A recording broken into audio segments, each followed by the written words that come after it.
क्या आपको पता है क्रिस्टियानो रोनाल्डो अपने 24 घंटे में 5 अलग अलग बार सोता है, वो भी सिर्फ 1.5 घंटे के लिए। हमें रोज रात को 7 से 8 घंटे कंटिन्यूअस नींद लेनी चाहिए। ये शायद आज एक क्वेश्चनेबल एडवाइस है। दोस्तों basically Cristiano Ronaldo polyphasic sleep लेता है और दूसरी ओर हम में से ज्यादातर लोग मोनोफेजिक स्लीप लेते हैं। अब इन दोनों में फर्क क्या है? साइंस क्या कहती है?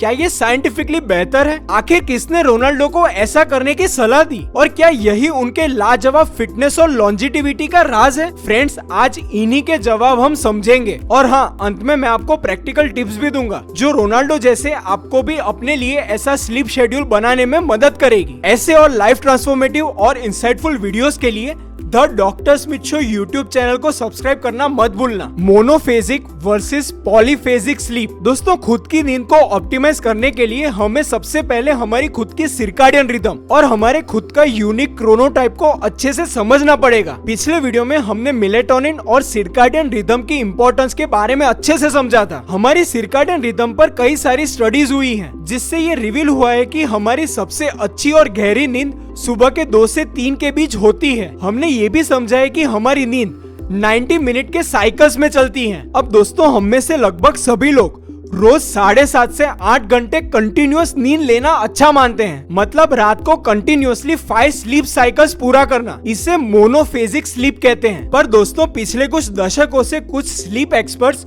पॉलीफेजिक स्लीप रेकमेंड करते हैं, स्पेशली निक लिटलहेड्स जो popular soccer teams Manchester United और रियल मैड्रिड के कंसल्टेंट रहे हैं। इसी दौरान कई सुपरस्टार फुटबॉलर्स जैसे David Beckham and one and only Cristiano Ronaldo के sleep and performance enhancement coach Nick रह चुके हैं। दोस्तों बेसिकली पॉलीफेजिक स्लीप के दौरान हम सिर्फ एक के बजाय 2 या 2 से ज्यादा स्लीप सेशंस प्लान करते हैं। निक का ये मानना है कि मोनोफेजिक स्लीप शेड्यूल सभी लोगों के लिए सस्टेनेबल नहीं है। ज्यादातर लोग दोपहर के 1 से 3 बजे के बीच काफी आलस करते हैं। इसके बजाय निक हमें R90 रिकवरी 90 फॉलो करने की सलाह देते हैं। अब दोस्तों, इसे समझने से पहले हमें खुद का यूनिक क्रोनोटाइप समझना बेहद जरूरी है। फ्रेंड्स, क्या आप मॉर्निंग पर्सन हो एंड एएमर और आप इवनिंग पर्सन हो पीएमर, या फिर आप खुद को इन दोनों के बीच पाते हो इन बिटवीनर्स? दोस्तों ऑनेस्टली अगर आप कंफ्यूज्ड हैं तो म्यूनिच यूनिवर्सिटी का ये क्वेश्चनर आपकी मदद करेगा। बाइफेजिक स्लीप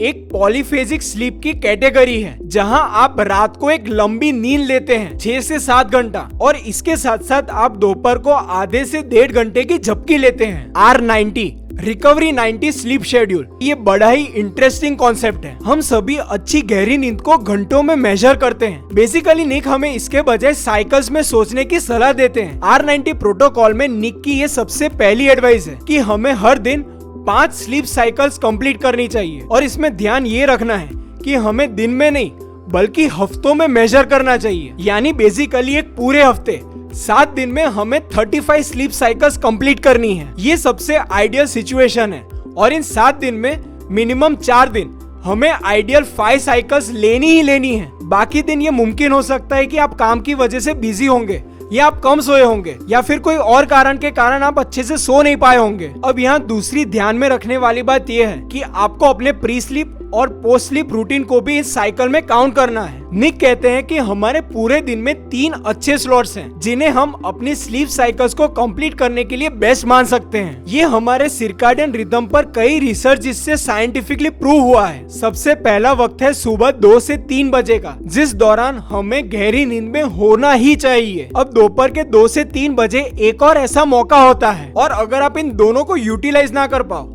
तो शाम के 5 से 7 बीच एक आखिरी मौका मिलता है। अब उदाहरण के लिए ये मेरे हिसाब से सबसे परफेक्ट स्लीप शेड्यूल है। रात के लिए आपको 4 स्लीप साइकिल्स कंप्लीट करनी चाहिए। बेस्ट होगा रात के 11 बजे से 5 बजे का वक्त और फिर दोपहर के 1:30 से 3 बजे के वक्त आपको एक और साइकिल कंप्लीट करनी चाहिए। वंस अगेन फ्रेंड्स, ये मेरा पर्सनल बाइफेजिक रिकमेंडेशन है। अब दोस्तों, अगर क्रिस्टियानो रोनाल्डो की बात करें तो वो अपने पूरे दिन में 5 अलग अलग बार सोता है, हर बार 1.5 घंटे के लिए। अब दोस्तों इंटरेस्टिंगली बाकी अल्ट्रा सक्सेसफुल एथलीट्स जैसे रॉजर फेडरर, उसेन बोल्ट या लेब्रॉन जेम्स इन तीनों स्लॉट्स का भरपूर इस्तेमाल करते हैं और हर रोज ये लोग तकरीबन 10 से 10.5 घंटे सोते हैं, मतलब 7 पूरी स्लीप साइकिल्स। अब दोस्तों आप खुद ही देख सकते हैं कि ऐसा कर वो अपनी अपनी फील्ड्स में किस मुकाम पे हैं। निक इन छोटी झपकियों नैप्स को कंट्रोल्ड रिकवरी पीरियड CRP कहते हैं। अब दोस्तों CRP कंटिन्यूअस रिकवरी पीरियड्स के लिए ये दो सबसे अच्छे स्लॉट्स हैं। फ्रेंड्स, अब अगर आपको अपना प्री स्लीप और पोस्ट स्लीप रूटीन बनाना है,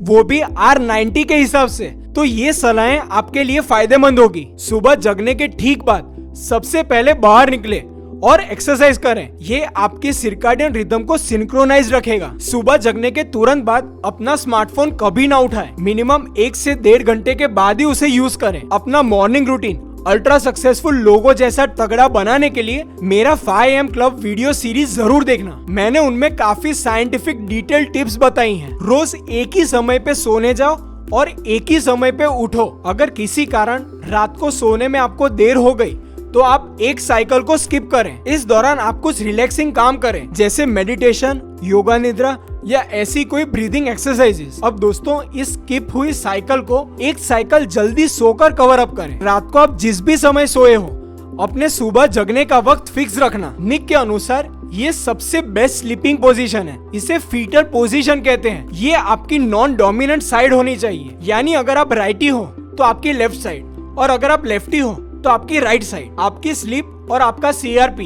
यानी कंट्रोल्ड रिकवरी पीरियड आपको इन 3 टाइम स्लॉट्स के अराउंड ही बनाना चाहिए। दोस्तों, बाकी जनरल स्लीप एडवाइस मेरा पिछला वीडियो देखकर आपको मिल ही जाएगी। निक लिटलहेड्स की ये किताब वाकई में पढ़ने लायक है, इसे जरूर पढ़ना। वीडियो अच्छा लगा तो इसे लाइक कर अपने सारे दोस्तों से शेयर कीजिएगा। चैनल को सब्सक्राइब तो आप कर ही लेंगे। चलिए मिलते हैं। पीस। Thank you.